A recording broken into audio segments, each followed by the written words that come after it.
#1 in customer service. Apex Bank of Camden, Benton County's best bank, member FDIC, equal housing lender.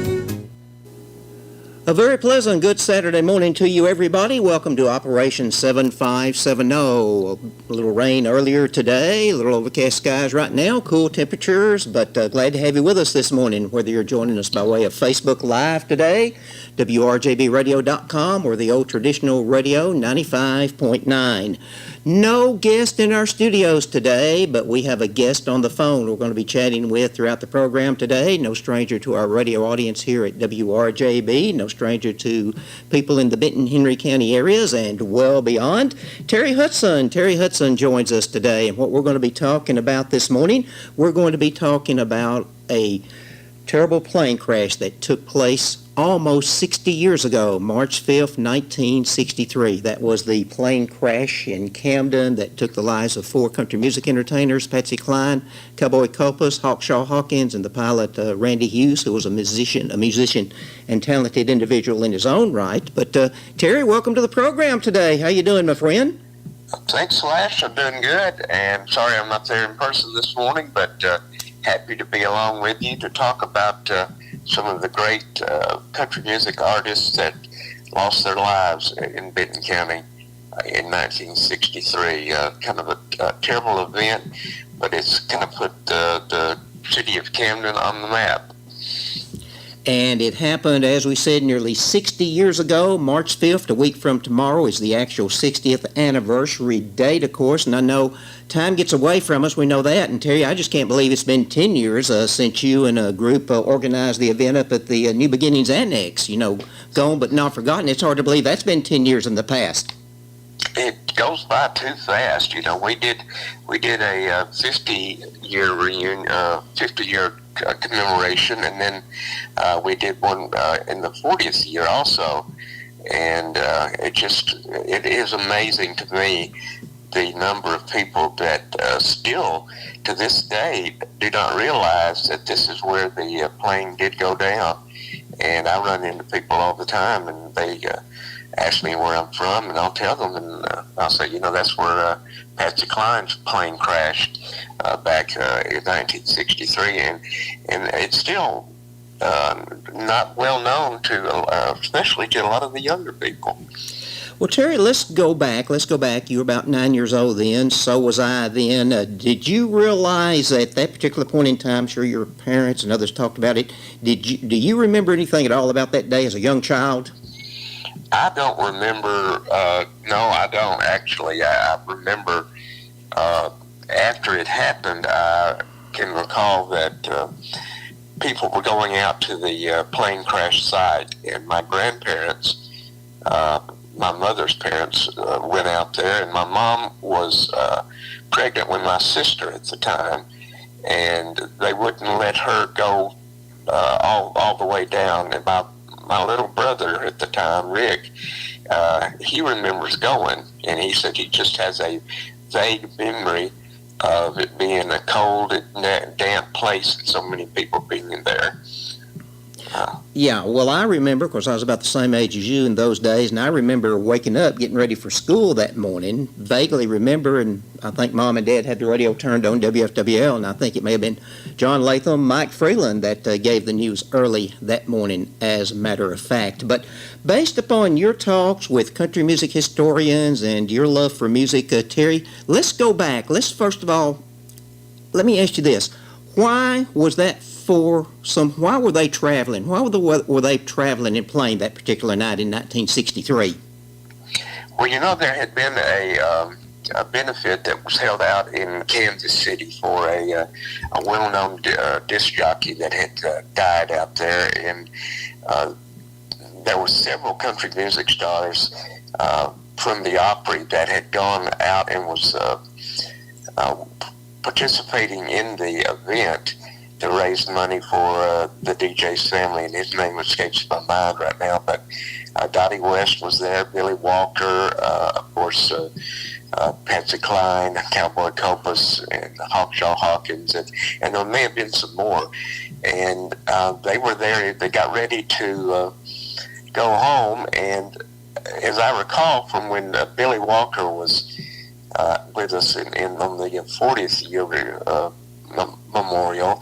He took Hawkshaw Hawkins' ticket for a commercial flight back because Billy's father-in-law had a heart attack, and he wanted to be back with his family. And Hawkshaw said, "Well, you go ahead and take my ticket, and you go back and take the commercial plane, and we'll get back with Randy on his plane." So Billy Walker passed along the information to us that night that he had felt tremendous guilt over the years because he had given up, he had taken Hawkshaw's seat on the commercial flight, and what happened afterwards.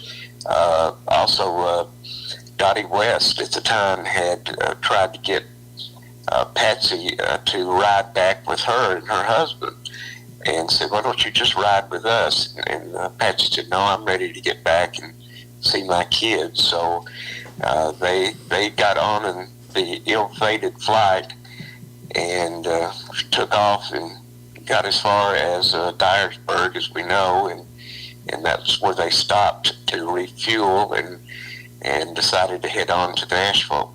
Randy Hughes was Cowboy Copas' son-in-law, as well as Patsy's manager. And he was not trained. He was mostly been flying just on visual, and he had not been an instrument-trained pilot. And, of course, that led to problems later on. And Randy, with himself, of course, we know him as the pilot of the plane that particular night. We know him as the pilot, but he was sort of a behind-the-scenes musician, but he was a talented individual in his own right, wasn't he? Several appearances on the Opry, and he did shows as well with the groups. I think Randy was just, he was in the music business, and he was connected to several people. And like I said, he was married to Cowboy's daughter, Kathy, and also was he managed several country music artists, including Patsy Cline. So, they got on the plane, which was not a very big plane at all. It would only hold, what I recall, 4 people. Yeah, now you mentioned Billy Walker, and he exchanged seats, and Billy Walker flew back commercial from the show out at Kansas City, I believe it was. And I think I remember the next day or two after the plane crash, of course it was all over television news, newspapers, the Tennessean and the Batter, news nationwide, of course. And I think I remember in the Nashville Banner, the afternoon paper, that particular point in time, a day or two after the crash, Terry, I think I remember seeing an article that he had written, or perhaps had told famous columnist Red O'Donnell at the time. I think the headlines of that column that Billy Walker was talking about his situation, I think the column read, the headline read, "I went to that concert as a non-believer and I came out a Christian," and I'm sure that can be archived. I'm sure, you have access, I think, to newspapers.com. That's probably still out there somewhere. So I thought that was the most interesting article. And that stands out in my mind very much so. It does to me also, and I remember he gave such a moving speech, Billy Walker did. And of course, he and his wife passed away a few years after he was in Camden. They had a traffic accident on I-40, and we lost Billy that day. But he gave such a poignant talk that night about the guilt that he suffered many years over giving up or taking Hawkshaw's ticket and flying back on it. It was a terrible burden on his conscience for a long time. You mentioned the fact that the plane coming back from its trip out in Kansas City, Terry. You mentioned the fact that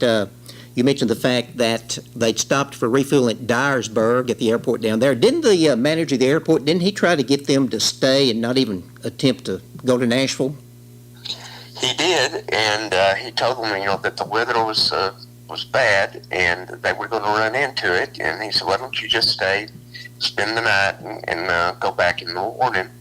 And from what I understand, that they all said, "No, we'd like to go on and get home. We're tired."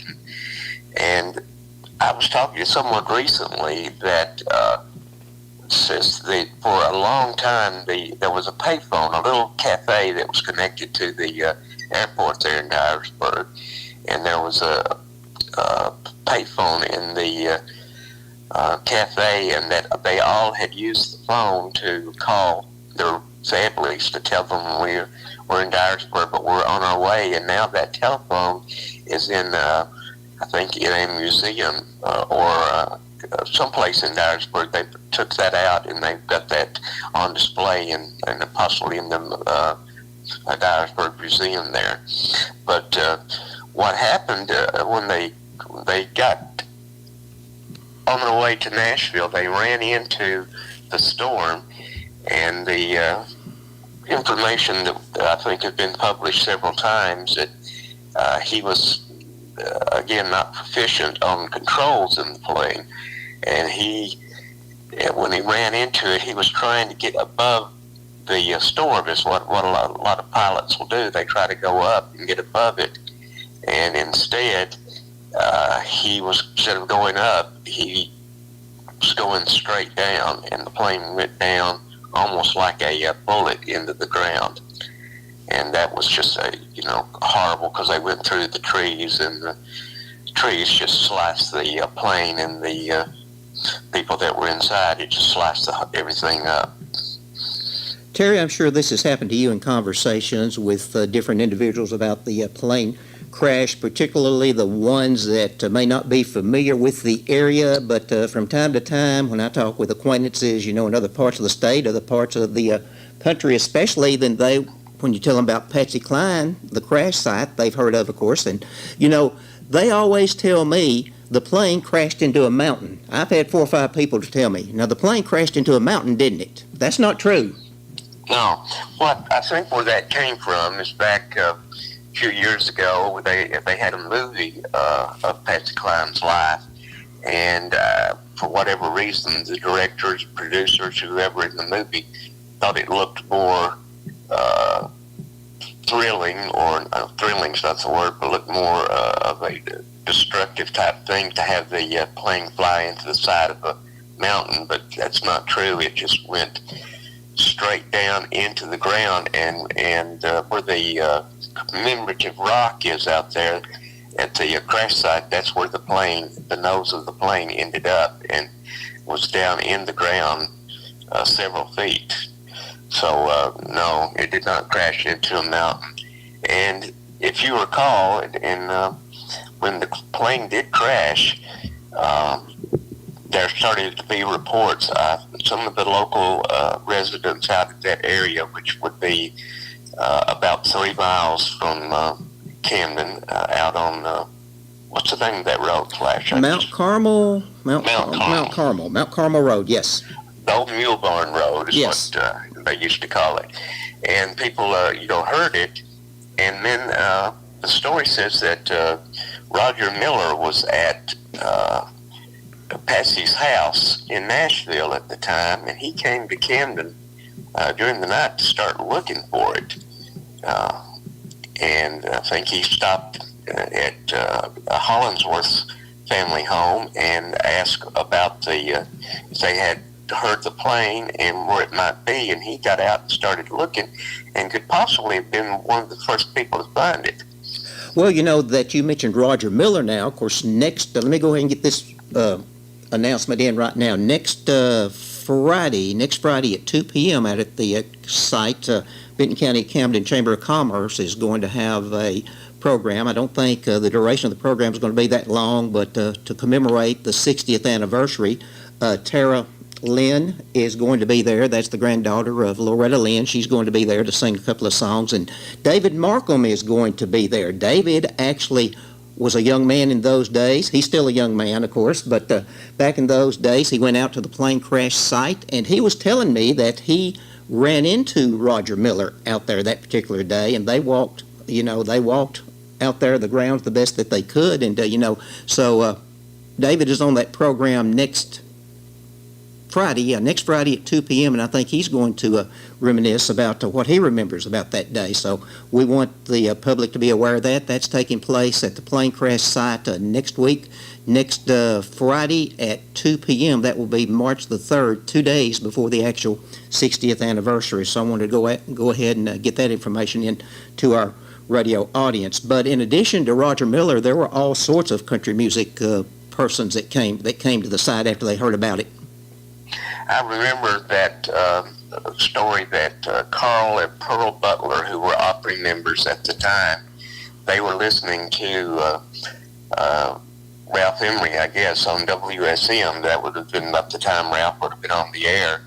And they heard them talking about it, and they remember stopping at a phone booth. There used to be a phone booth out 70 West, somewhere here in Camden, not far from one of the churches out there. And they stopped and called to see what was going on and who was in the plane. And I think they called Ralph Emery on the air to find out what was happening, you know, and they just happened to be driving through on 70 at that time, which was the way, at that point, back then, that was the way to get from Memphis to Nashville. You had to come through Camden. Yeah, and that's another story, you know, as this was the main route between Memphis and Nashville, of course, and, you know, Frank's Cafe at the time, and we had a truck stop up here above the old drive-in, Fred Mary's truck stop, and I've heard stories all the time. The stars traveling backwards and forth would stop at places like that, you know, to get something to eat, something to drink, of course, and, you know,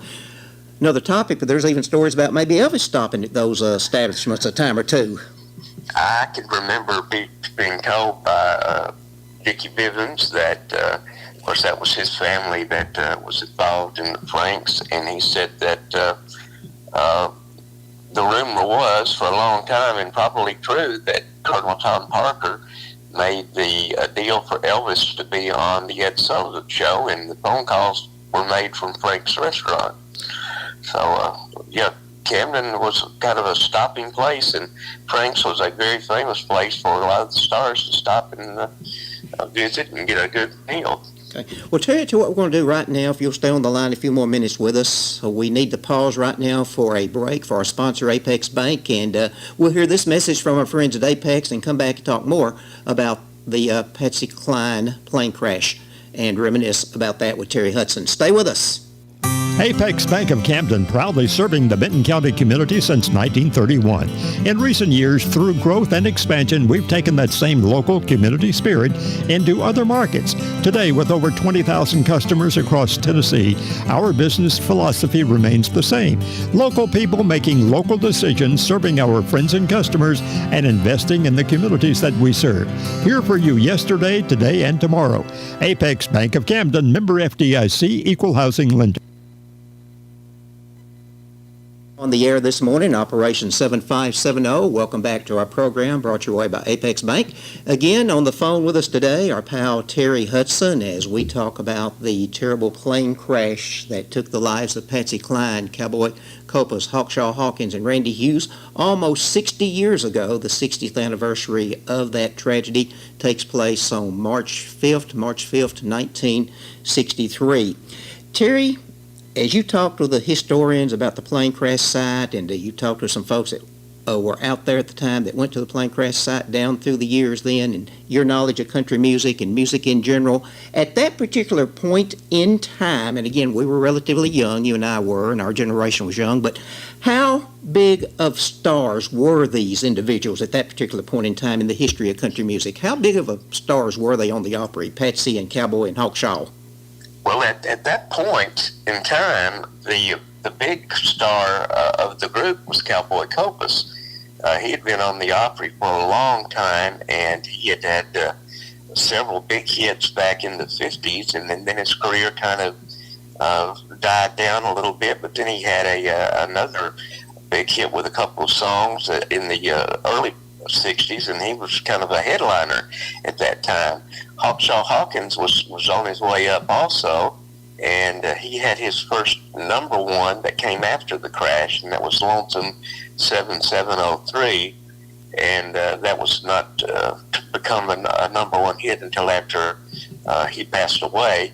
And Patsy was not that well known at the time. She was still a young girl singer that was coming up, but after her death, her fame just exploded in the next 20 years when she had some great songs. her first big record was Walking After Midnight, and that was in the 50s. And then she was just releasing records here and there. And then she happened to hear Willie Nelson's song Crazy. I think the story is that Willie and Patsy's husband, Charlie Dick, were at Tootsie's Orchid Lounge down in Nashville, and Willie played the song for Charlie, and he said, Patsy needs to hear this, and they immediately went out to Patsy's house and played the song, and she wasn't overly thrilled with it at first, but her producer, Owen Bradley, who was one of the most famous record producers ever to come out of Nashville, he got her in the studio, and they worked up a version of it with strings, and it became such a massive hit after she had passed away. Now it's just like it's the song that most people recognize Patsy Cline by. It's Crazy, written by Willie Nelson. Terry, just come to my mind, I think a couple of years, a year and a half before the terrible plane crash site, wasn't Patsy involved in a terrible car accident before the plane crash? Yeah. Right, and from what I've read and other people have told me, she was in a car wreck and was in the hospital for quite a while, and Miss Loretta Lynn was on the Opry during